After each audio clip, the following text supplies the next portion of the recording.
Well, with the weekend Charlotte activity concluded with the Sprint Showdown and Sprint All-Star Race, whatever they're calling it this year, thought I'd talk about the Hall of Fame and another driver, and this will be added to the series, to the playlist they should be in.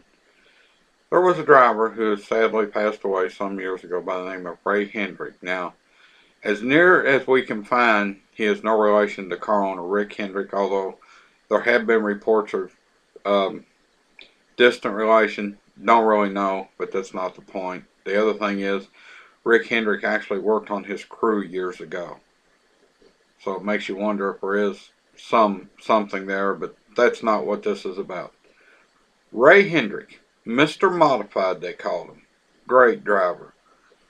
He won, according to NASCAR history until 1972, over 700 NASCAR sanctioned races in the modifieds and late model sportsman series when they run sometimes 8 times a week. They'd run 2 races on Sunday afternoon and night.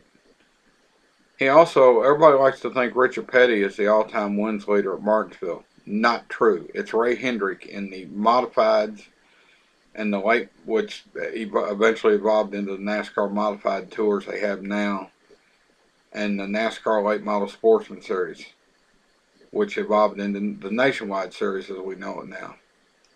But 700 NASCAR wins, 20 wins at Martinsville. They say they want to look at short track drivers. Well, how can they miss Ray Hendrick?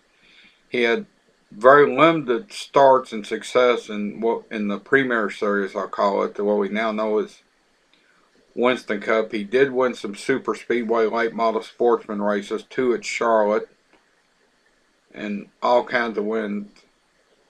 In fact, a young Jeff Bodine kind of aced him out of his ride, and I was mad at the time because I frankly said Ray Hendrick could outdrive Jeff Bodine with one hand tied behind his back, but that's ancient history. That was back in the 70s, and Bodine, yeah, he had a mouth. Okay. I wasn't a fan of Bodine, but I do have a ball up respecting him for what he's done for the USA bobsled team. But Ray Hendrick for NASCAR Hall of Fame. I think the record speaks for itself. You can name one of the 50 greatest drivers. Well, anybody in the 50 greatest drivers that's eligible, I think, should be in. NASCAR needs more than 5 in the Hall of Fame. That's all just again, disclaimer, it's my opinion.